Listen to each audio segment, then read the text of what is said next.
Hi, I'm Gavin Dunaway, Editorial Director for AdMonsters. Thanks for joining for what will be a thought-provoking webinar today.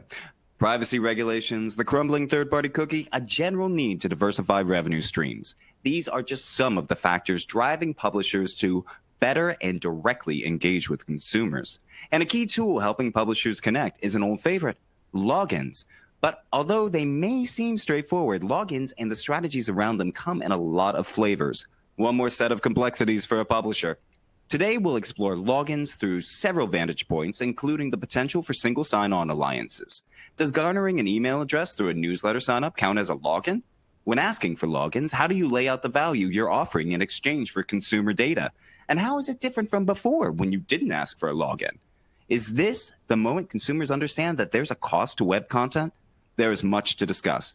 But first, today's webinar is interactive. Take a look at that big, beautiful question box. Don't hesitate to send interesting questions our way. We'll probably save them for the end because we have a lot to talk about. And we'll also be sending out poll questions that will hopefully inform our talk today. In fact, why don't we do one right now? I'm sending it out. Please feel free to answer. I will admit this is aimed at publishers, so tech providers listening in, you might want to sit this one out.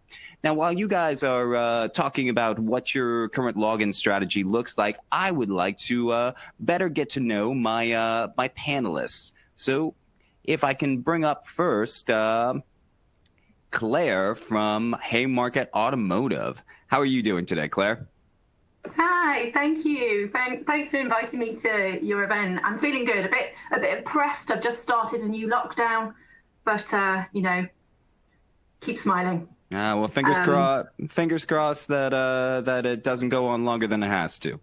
Exactly. And you know, hey, that made you captive for our talk today. So anyway, can you give us a quick idea what your day-to-day responsibilities are like as head of ad operations over there at Haymarket Automotive?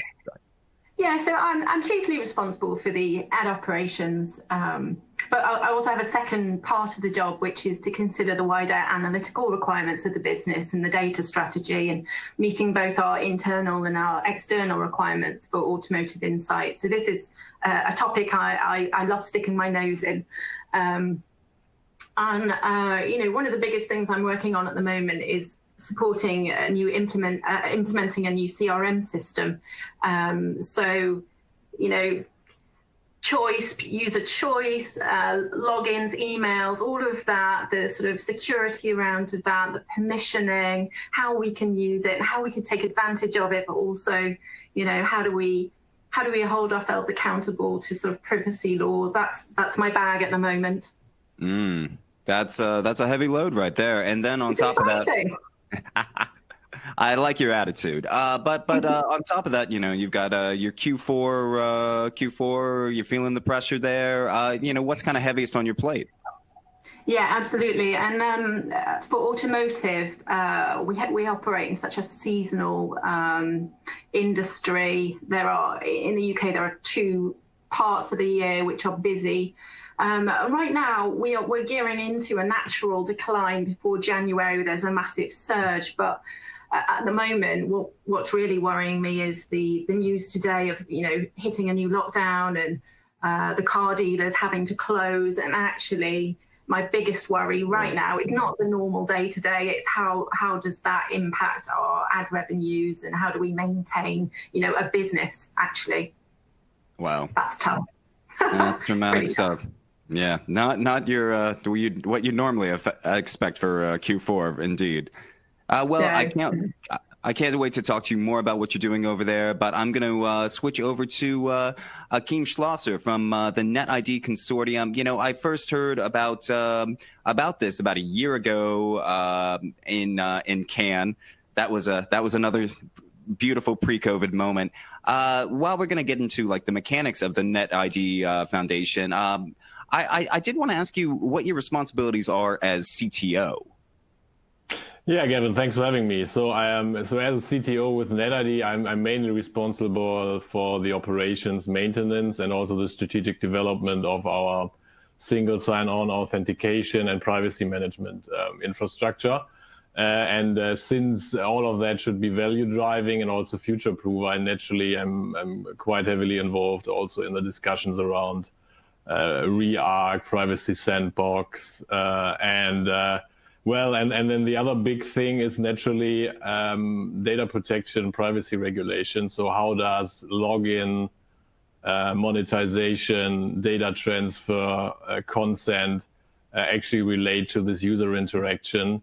And how can we frame this for a ecosystem that netid builds in a cohesive manner, such that we have standardization across all the parties that are participating in this system? Wow. So in other words, you hardly do anything at all. Sure. And Awesome. then all these nice virtual conferences and webinars, of course, where I hope I can contribute to some market education, I'd say future-proof models. Yeah. I think you're definitely going to do that today. I can't wait to hear more. I'm going to switch it over to Lisa, though, from eyeo. Wonderful having you again. We just did a webinar last month over fourth quarter challenges. Can you tell me, though, a little bit about what it is you do as a biz dev manager over at eyeo? Yeah, sure. So thank you for having me again, Gavin. I'm super happy to be here. And at eyeo, I'm mostly in charge of building and establishing partnerships with publishers that want to join the Acceptable Ads program.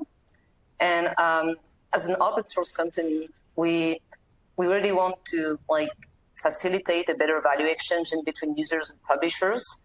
And that's why we've also created different type of products, such as Flatter, for instance, that help you tip your favorite content creator, or Trusted News that helps you detect fake news online. And we're really convinced that, putting users in charge of their browsing experience is essential, to the development of a sustainable ecosystem.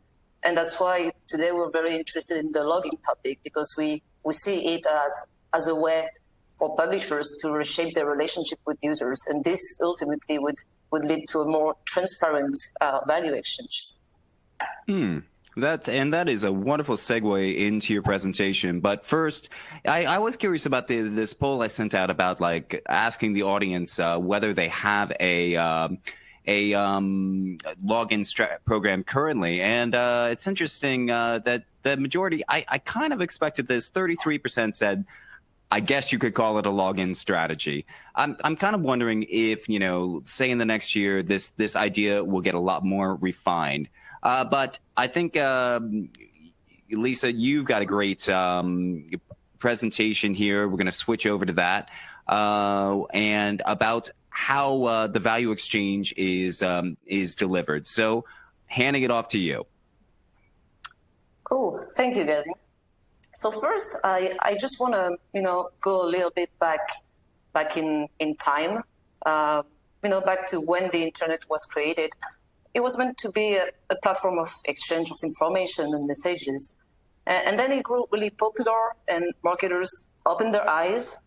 And the first banner ad was born in 1994. And since then, you just, go online, read some content, see some ads. And in the mind of many people, that seemed like a free content. So I would like to ask first a simple question.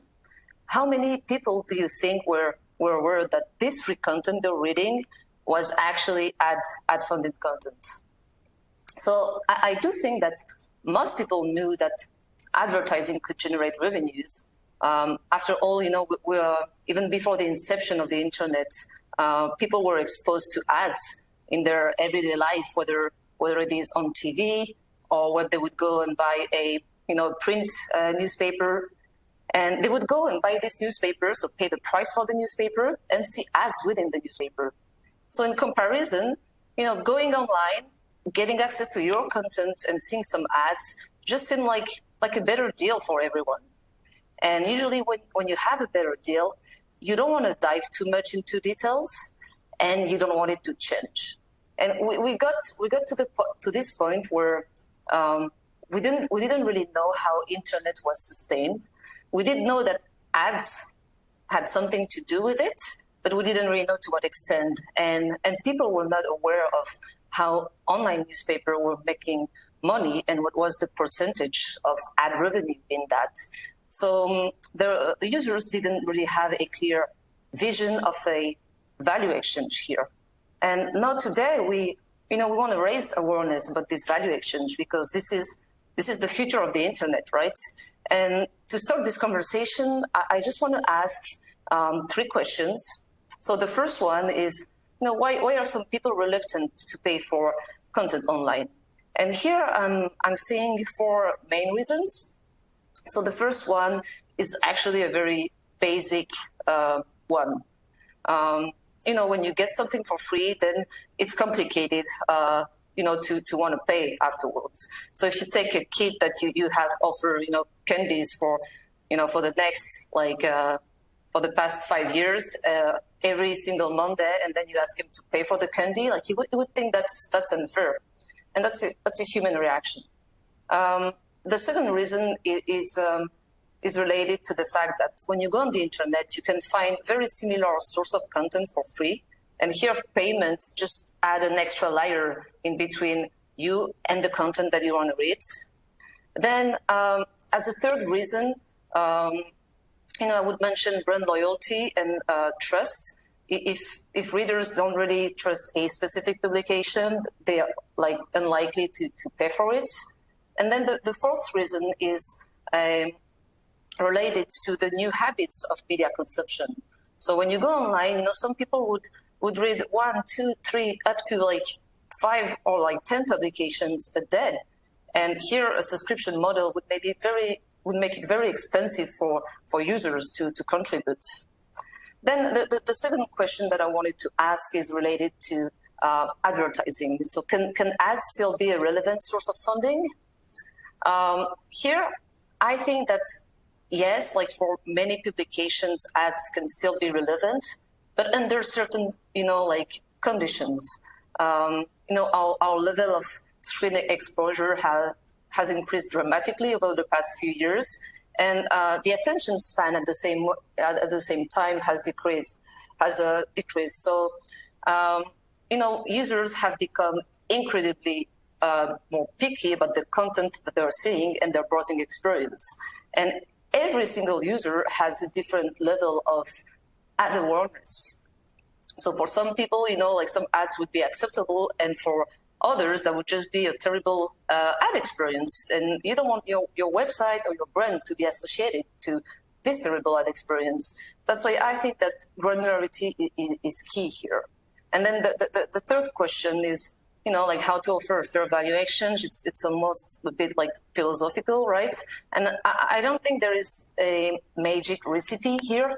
I think the key is to, understand users and give them the choice. Give them the choice to, choose their own browsing experience, and also give them the choice to choose their, the currency that they want to use. And I guess as a first step, it's really important to understand your audience. And to understand your audience, you have to understand how they behave on your website. And there's plenty of tools out there that help you to manage analytics and get a better idea of, your user segmentation. But today I wanted to focus on one in particular that is called RAMP, Reader Engagement and Monetization Platform, because it's an open source tool that has been developed by publishers for publishers. So for the context, it was developed by a group of journalists in Bratislava around 6 years ago. And their idea was to make independent journalism possible. And within this platform, you can basically, play with different scenarios about your subscription, your advertising strategy. You can talk to your users. There is also a CRM that is integrated. And most importantly, as a publisher, you remain in control of the value chain in between your content and your users. And then the second example that I wanted to highlight is Mediapart. So Mediapart is a premium by French publishers that was created 10 years ago by a former chief editor at Le Monde. Edwin Playel.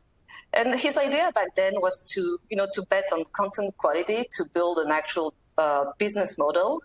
And what he did was to go back to the roots of journalism and promote investigative, high-quality journalism and empower his users.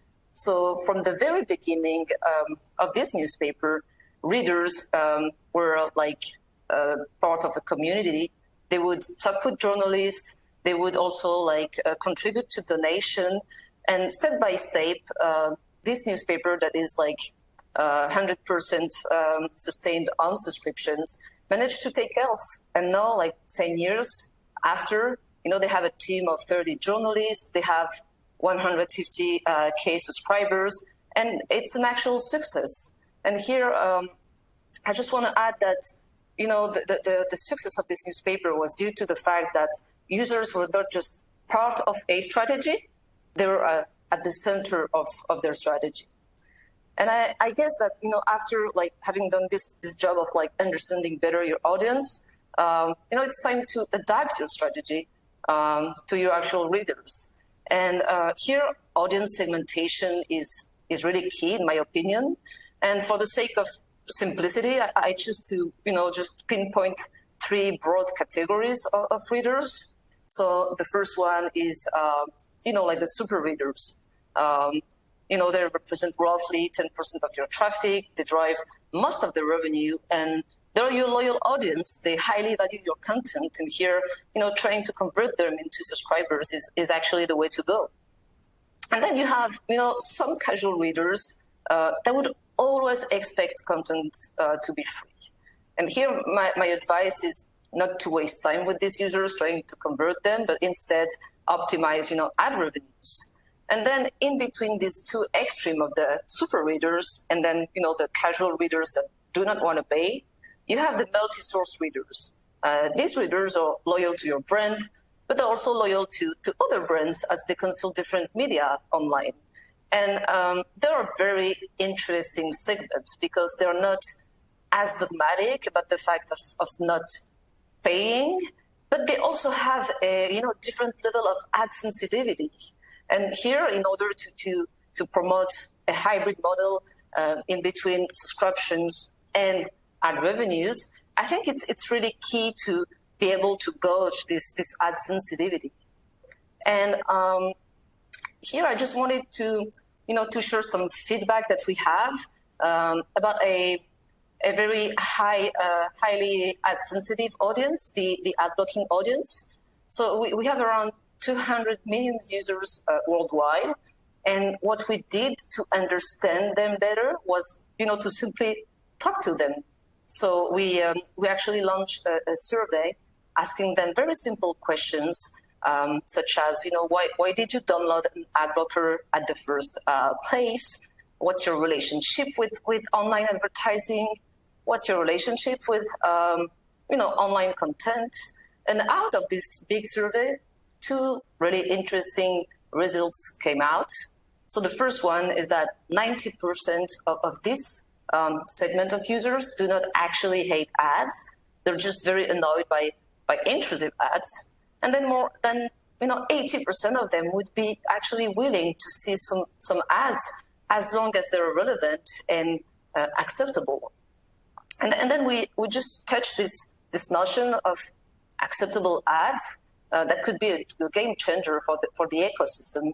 And what we did back then was to enable an independent committee that was formed by different stakeholders of the industry, such as publishers like Dennis Digital or brands like Trivago and users. And all these people gather and manage to come with acceptable ads criteria. And these criteria actually enable publishers to offer a more ad-light experience that this highly ad-sensitive audience have consented to see. And of course, it was not easy.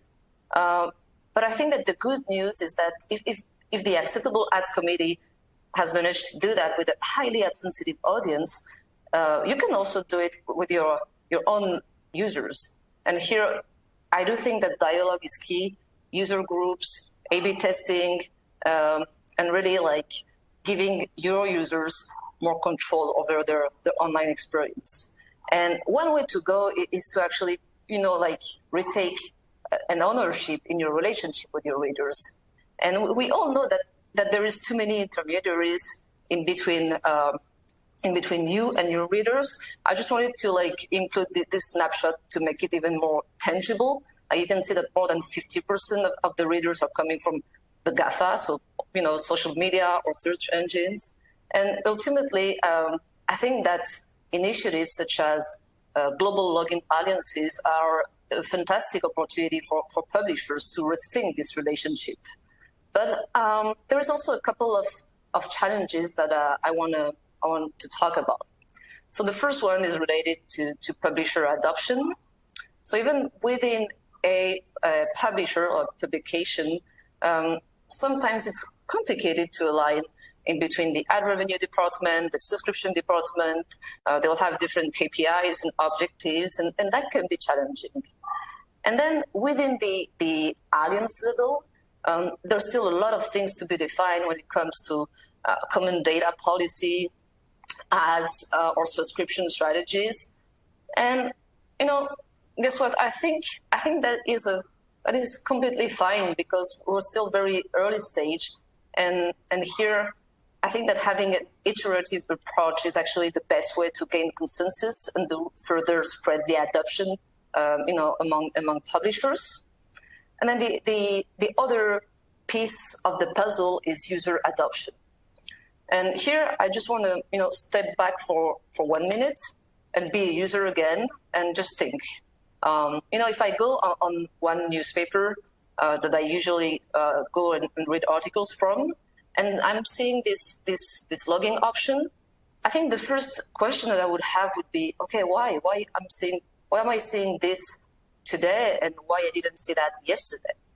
And then past this first phase of astonishment, I would just think, oh, so you're asking me to add my data, but what are you going to do with my data?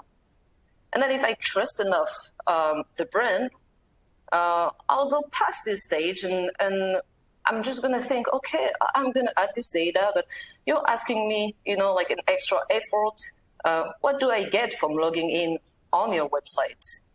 And I think that the publishers that have answered these three questions and that have on top of that high quality content, these are the ones that have managed a successful individual logging strategy. And here, we can talk about Le Journal du Net, that is a Martech, AdTech publication in France, or the Drum, for instance. And I think that these are very good use cases that could also inspire, global logging alliances, such as Pass Media, that is the alliances of publishers, of logging publishers in France. And I just wanted to talk very briefly about one of the publishers from Pass Media, L'Equipe, that has implemented since the very beginning a very proactive communication with their readers, explaining them why they would implement a logging strategy, stating a clear value proposition for users to logging, such as additional features like a dark mode, or some very specific email alerts about their favorite clubs, because this is a sport publication. And I think this is the way to go, to have a more user-centric approach. And to conclude, I think that talking to your users, giving them options and respecting their choices is actually fundamental in establishing a trusting relationship, and this trusting relationship would be the backbone of a more transparent value exchange. And now I'm gonna pass the torch back to Gavin, if I'm not mistaken. Yes. But I did, there were a couple of things I wanted to talk about in there. One, we did send out a survey that wanted to go back to. Very interesting answers on this, asking about what's the hardest part of demonstrating the value exchange. Consumer belief that web content is free definitely hit up at 40%, the highest. Subscription/login fatigue was another one. I was curious, in your experience or your observations, I mean, what do you kind of think is publishers' biggest struggle with demonstrating that value exchange? So I think there are two main challenges here. I think that the biggest challenges for sure is to be able to pinpoint what is valuable to your users. It could be high quality content. It could be a neat user experience. It could be less ads. It could be a mix of all of this.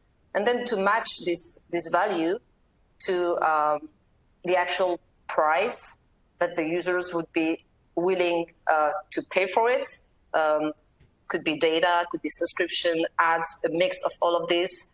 And then, of course, the second challenge is in the execution, enabling the dialogue, okay, but then how to deliver this value to a very broad segmentation of users.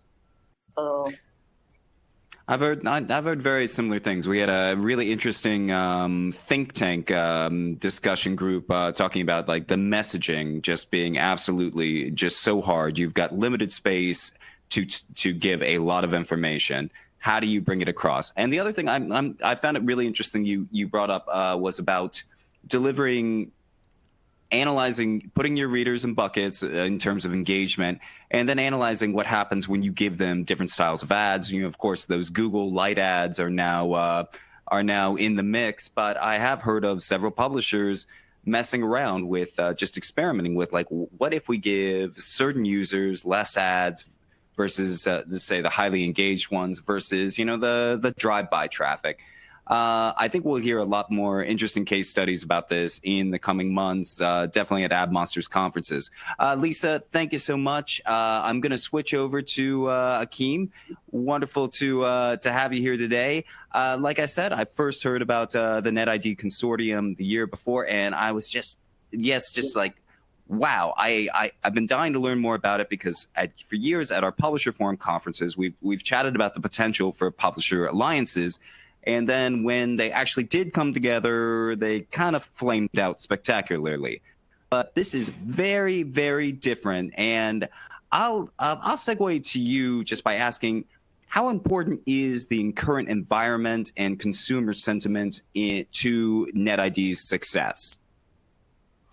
Yeah, thanks, Kevin. So that's actually a good segue because obviously the expectation that the environment would be switching to what we have today was something why netid was actually set up, and so we have a bit of a head start. So because the idea of developing and putting netid in place was already thought through 3-4 years ago, because at that point in time these key challenges were already known or to be expected, at least from a European perspective. And the first one is quite obvious today, by means of if you're running an ad-driven business model, you're basically having a problem in means of addressability of users, right? So we're all quite aware of the development of the availability of tracking IDs in terms of how they are placed with cookies, and also with the changes that are coming into the mobile platforms. And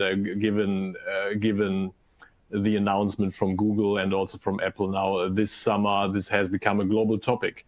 Prior to that, my personal view is that I think the global market actually looked at this a bit in terms of kind of like a European problem, because we had bigger distributions of Firefox and blocking browsers.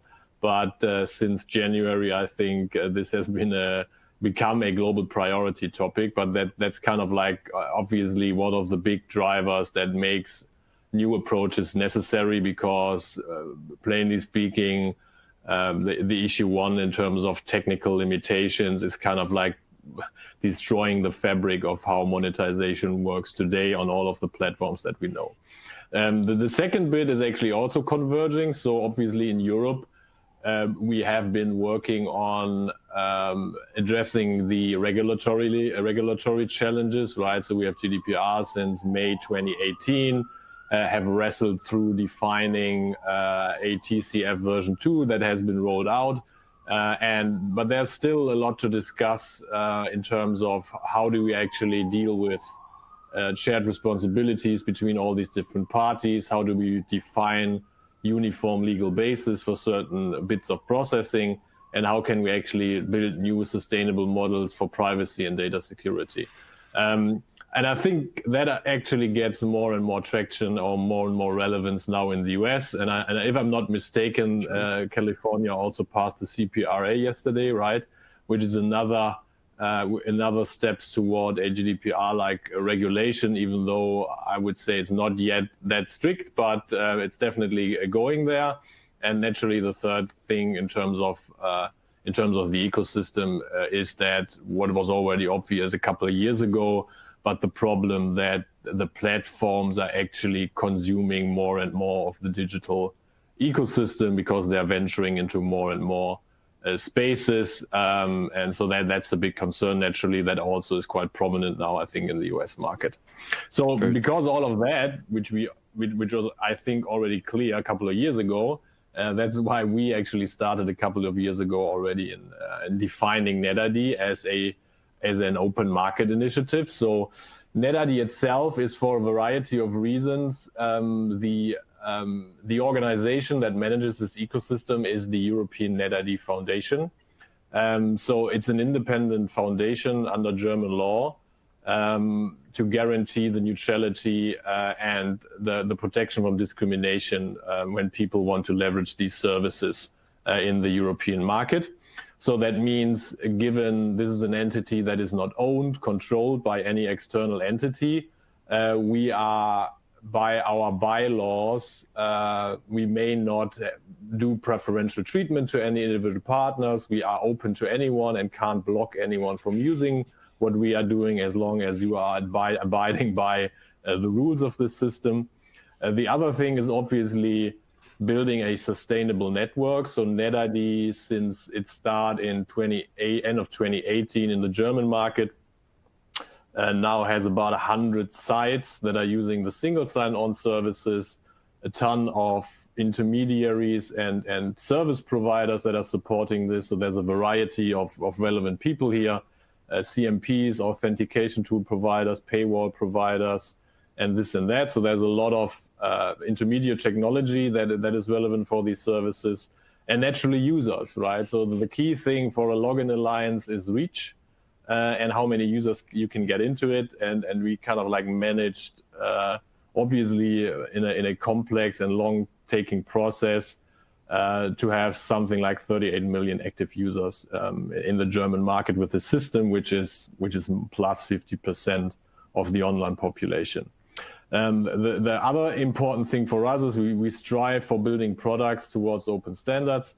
So if there is a standard available to do certain things, we use it. So that means for authentication, authorization, we use the obvious choices with OpenID and OAuth. And when it's about privacy management, we shifted to working with the TCF standard now, because that has become the de facto standard in the European market. So it's important to understand that netid is a federal system. So that means we are not building central data sinks. So looking at the previous presentation, so for us, it's really about allowing netid partners that can be publishers, that can also be advertisers, to build a trusted user relations for easy service consumptions, and in that sense, build a market solution that is fully open and not some closed consortium that is owned by 5 legal entities, and then the 6th one is not able or allowed to participate in that. So just briefly, how is the setup? So if you think about the services that we are offering, so we are basically building and maintaining and controlling the central components of the system. So that means the single sign-on and consent management endpoints, such that netid as a system looks like one giant single sign-on privacy management system from a partner's perspective. The other important bit is that with netid, the idea is not to start from zero in terms of users, but to basically selectively find strategic partners in national markets to then scale their enable their users. Oh, the slides are skipping back and forth.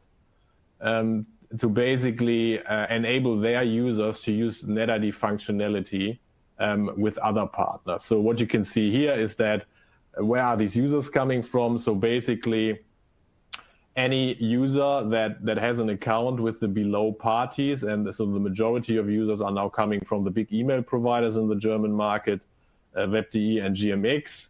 Then our media partners are bundling their accounts into this system in terms of leveraging the netid functionality. And not sure if that was reflected in the US market, but we announced on Monday that Deutsche Telekom is also going to become a core member of netid by means of enabling telecom customers also in terms of becoming netid customers as a new service, and also becoming a core part of netid. So if you're unaware of Deutsche Telekom, T-Mobile is a subsidiary of Deutsche Telekom. What's in for users? I mean, for users, it's really about enabling them to use this functionality to build a relation to this netid partner. They basically gain data sovereignty in terms of whom are they transferring data to and what types of processing with that data are they allowing. So a key concept with netid is, and that's quite vital for me and quite unique, we are not just doing single sign-on and then once somebody has passed personal data to a partner, anything can happen. So we basically bundle single sign-on capabilities with privacy management capabilities such that users can manage both from one account centrally and then basically build this relation with the partner for the different revenue models. And that's quite substantial and important for us, also looking at the presentation before. So it's really about supporting all these different revenue models which are in the market because there's not just one. And so we strive to build products that allow different monetization models in the open market while balancing user needs and business needs of partners to build these monetization models. I'll jump back in here. Wow. Thank you for all that. I'm going to leave the slides up because, yeah, there's a lot in there. I'm amazed how much you were able to squeeze onto 3 slides. I have a lot more, but that would take a day to go through. Well, all right. Next webinar, I'll make sure it's a day-long one. But just amazing stuff. And, you know, one of the things that just fascinates me about this is the fact that, I mean, in the beginning, it was really a couple of if I understand right, that it was a couple of major German publishers just, you know, said like, okay, we need some kind of ID solution if we want to compete with, you know, the Facebooks, the Googles and whatnot, but nobody can own it. We have to it's got to be independent in some way. That's a good thing. And I mean, as a guy who covers a lot of American ad tech, I mean, I'm just amazed that actually happened. That they agreed to that. Yeah, right.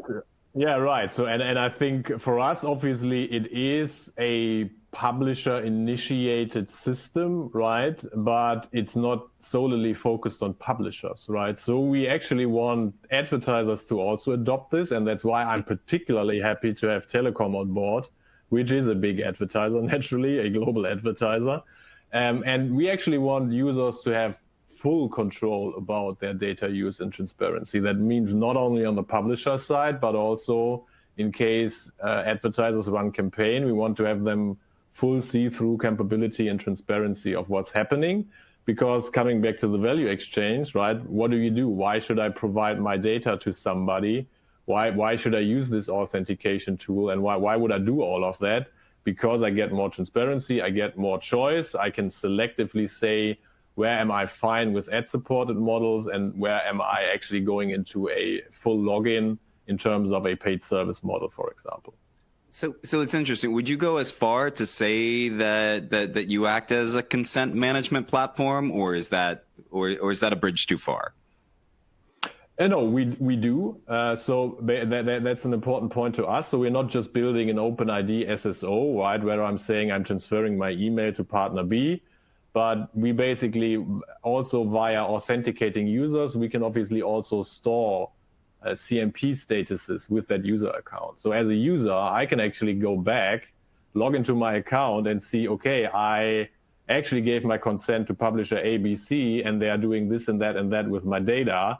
And I can come back 6 months later and still see that and actually change these settings for my central account, right? And so we basically adaptively allow CMPs to integrate with these backends to give full transparency to users.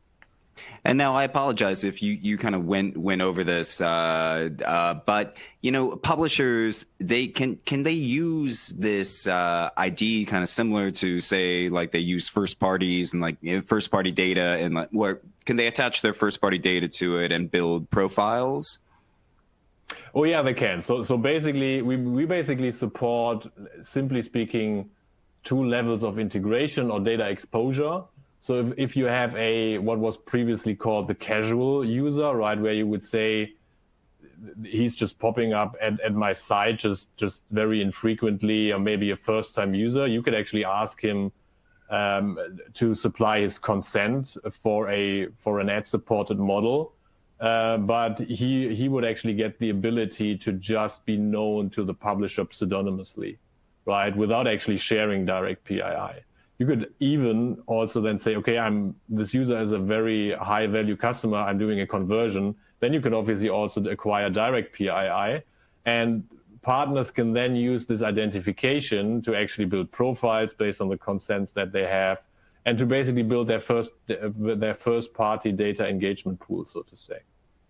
Fascinating. Now, so, how would you... I've written a lot about identity resolution services such as LiveRamp, LiveIntent, Load.me over the last few years. ID5 comes up in there. I mean, how would you compare what you guys do to a service like that? I'm just very curious on this. Yeah, so that's actually an interesting point, because we have this whole bubble about, okay, there's this new ID solution, there's this and that. And simply speaking, all of these solutions are intermediary technology. So that means they take stuff that has been, so let's strip away cookies and IDFAs. They basically work with data that publishers or advertisers somehow manage to acquire, so to say, and rely on them establishing legal basis and sharing transparency with the user. And then these solutions come into play. What netid does is actually what's happening before that. When the publisher builds the user relation, builds the trust and the monetization agreement with the user, be it paid service or be it ad-driven, and then on that first-party data run a monetization-driven business model as he selects to do. So that's the stark difference, right? So it's really about the relation and the technology that sits between users and publishers, or sites in general, and not about intermediary technology that works with that in terms of different business models. So basically, a publisher could then leverage one of these solutions or multiple ones of these solutions kind of through using with incongruence with your tech. Yeah, right. So, I mean, you see all the intermediaries, basically working on first-party driven use cases, right? Which basically means they need to shift their technology. And a prerequisite for that would be something like netid that would allow for something like people-based frequency capping without cookies, audience addressability without cookies, because it's solely based on first-party data, and we can scale that because we can build this scalable user relations because it's easy and convenient to use. Mm-hmm. Yeah, and especially, but we are in no way so you will never see a consent prompt where netid gets a consent for data processing, monetization, or nothing. Whereas, so that's the simple difference. Any of these other solutions will try to acquire their own consent for processing. We will actually never pop up as a data controller, because we just manage publisher-user relation. Interesting. Just. Last question. Thank you for sharing all of this. You guys have a great base of German publishers. What's going to be key for you guys expanding and reaching into other realms? So for us, I think it was important to launch in a big national market, get this user base, get the products done, see that they are working, right? And kind of like now getting into a rollout phase. And I think now at a stage where we say where we established it and see that it works, it's now really about engaging with other European countries to then say, okay, who are these parties that are going to chip in this, right? So if you look at something like Pass Media, we could take a Pass Media system, integrate it in netid, add the privacy management functionality, and make it something that works for the national market. So there are a variety so we can actually onboard other national initiatives into the system because it was built from scratch to be expandable in terms of publishers, but also in terms of users that can be onboarded. That's very cool. Well, I thank you so much for sharing all of this. It's been absolutely fascinating. I am going to jump over to Claire real quick. Claire, how you doing? I'm sorry I've taken so long to get to you. That's fine. I just want to apologize now. It's fireworks night here, and there are people setting off fireworks just outside. So if you hear loud bangs, it's only fireworks. Oh, really? I thought your answers were going to be so illuminating that they were just going. But let's jump right into it. Haymarket Automotive's known for several very famous car magazines with print subscribers. But did those print subscriptions become the basis of a digital login program for you guys? No, not at all. I'll be honest. Our subscriptions business is very different from our online business.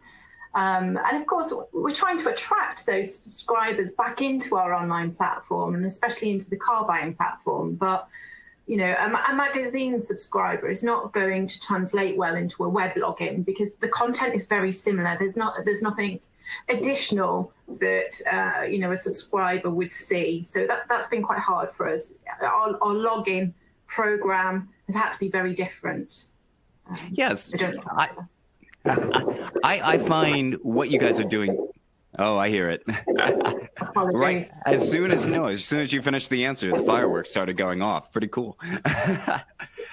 So I found your login program actually quite interesting. Could you talk a bit about it? And you guys are quite good at demonstrating the value exchange. Oh, well, thank you. And there I was thinking, I was quite a fraud to be here, actually. I was mentioning earlier, because I found our login program quite immature compared to other publishers. And I guess that the point there is that we're sensitive to the fact that our content is not unique.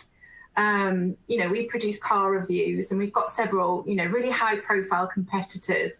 And of course, we believe our content is far superior to our competitors. Why wouldn't we? But simply putting a login wall is just going to kill our business, right? So we've had to be very selective in where we apply that. And so we've got little pockets across our sites where we, ask for a login in exchange for something. So our car valuations, for example, if you want to know how much you can get for your car if you were to sell it. And if you wanted to go through our car buying platform, where we provide you sort of a clean way to talk to car dealers, there's quite clearly an exchange there. Car reviews, for example, that's pretty difficult, and content that is easily accessible elsewhere. So that's kind of what we do at the moment. We are looking at ways that we can expand that, obviously, and we will be considering partners, to support that. We'll see how that goes. Sorry, well, you've got fireworks, I've got Kat. She's very cute. So Yeah, I'm very interested in that, but I mean, is all of this kind of homegrown? Do you build it all out yourself, or do you rely on an outside tech? Yeah, definitely. Today it's all homegrown, which is amazing. We've recently employed the sort of social login. That's very new to our business, and we're seeing how that supports us. You know, we're quite lucky actually because we monetize our data and our audiences on site. We don't do a lot of third-party activity at the moment, so we've been quite happy to operate like that. And as we look forward, this cookie crumbling, or the third-party cookie crumbling, offers us as small niche publishers, a great opportunity. But without scale, we don't have that opportunity. And as a small publisher, we have to accept that we have to, think about a different way to play and potentially changing our approach to login and that value. And as Lisa was mentioning earlier, there is value in our content. We're funding, a lot of quality journalism, and, some people are willing to pay for that, but not many people are. So that's quite a challenge for us niche publishers. Yeah, it is. And it would seem like, as Lisa's presentation, that kept being a takeaway to me, where like logins could really be quite valuable. And it seems like you guys already kind of have a nice base for where you could go further with that. Do you also employ a lot of newsletters to further these kind of login efforts, or? Our strategy around newsletters is, to be honest, is to drive extra traffic back to our websites, because our chief monetization strategy at the moment is display advertising. So, you can sign up to the newsletter, but we're going to push it right back to our website. And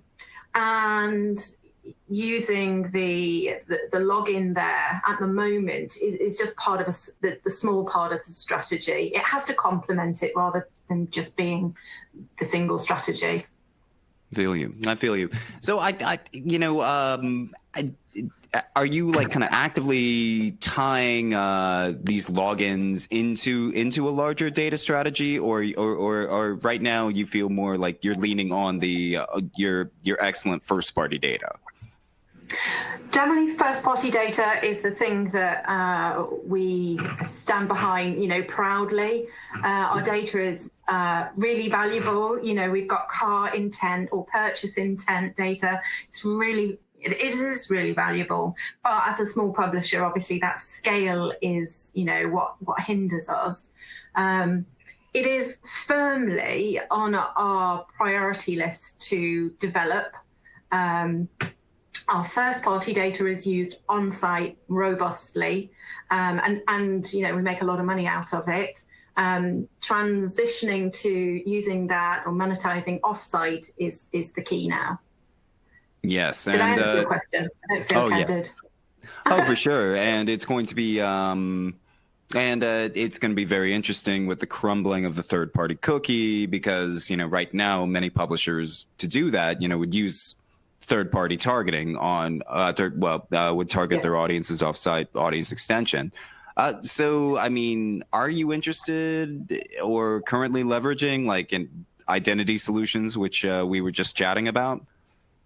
Yeah, so there's kind of two sides of this. One is, as a business, we have to explore it. There's a great opportunity, and we have to. We have started to have conversations with identity, solution providers. But then, we know that Google has the keys, plans in place. Yeah, absolutely. How is that going to disrupt that?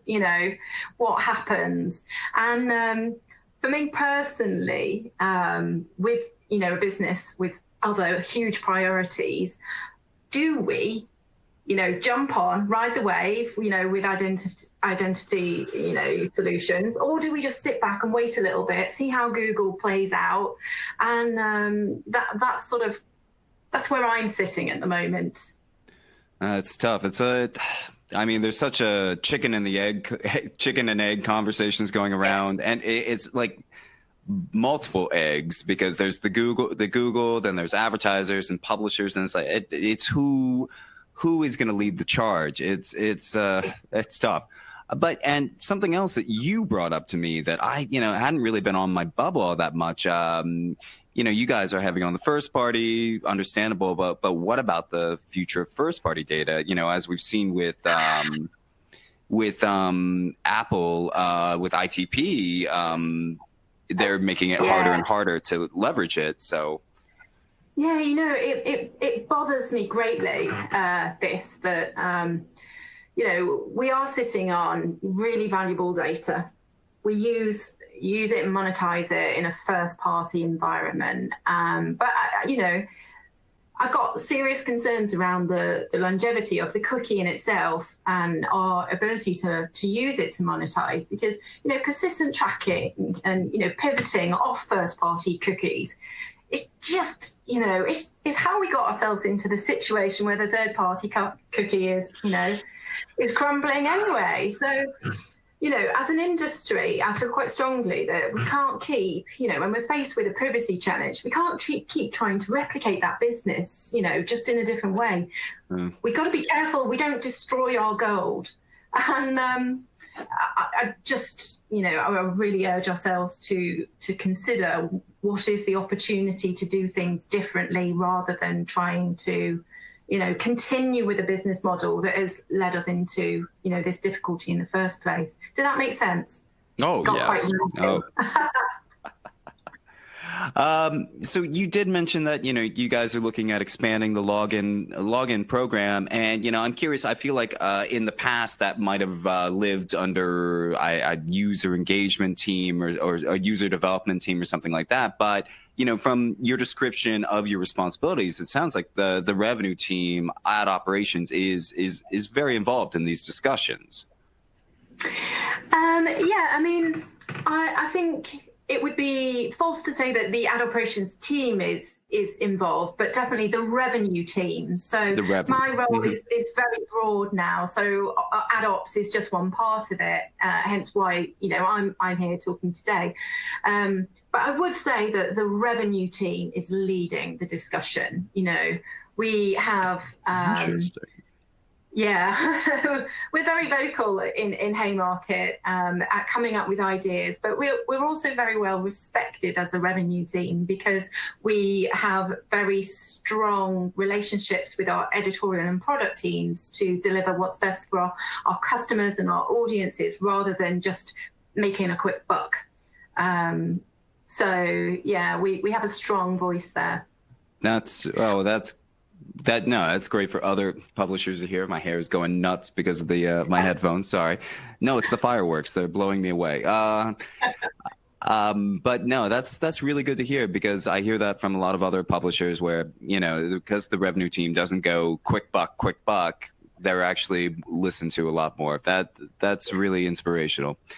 Claire, thank you so much for everything you shared today. And, we've already passed the hour, and I know it's Q4, so everybody is busy as can be.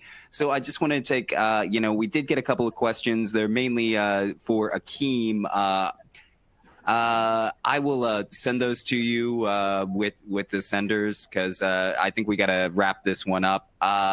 I want to thank all you guys so much for making it out today and sharing, so much fascinating stuff. And I will give you a little round of applause. But I have to do some of my own marketing real quick. I've got 2 more webinars coming up in the next 2 weeks. Next week, I'll be talking all about first-party data with Business Insider. Saga's system is absolutely fascinating. I can't wait to go into the weeds. Been dying to do this for a little while on that. November 12th, 1 p.m. Eastern. And then the week after that, a newer company called Exigent Digital is here to give you some hot tips on turning your analytics into true revenue analytics, and then turning those back around and turning into real revenue optimization in near real time. Both of these webinars are free. That's November 18th at 1 p.m. But our big event, December 8th through 10th, the Pub Forum Plus. Go on AdMonsters.com to take a look at the agenda. It's packed, and even more stuff is coming. We will be sending you a follow-up email with a discount code. That's right. AdMonsters is looking out after you. One more time, all of my panelists, you were absolutely amazing. Thank you for such a thought-provoking discussion today, and I hope to talk to you all soon. Thank you so much, audience. I'll see you at the next webinar or at the Pub Forum Plus.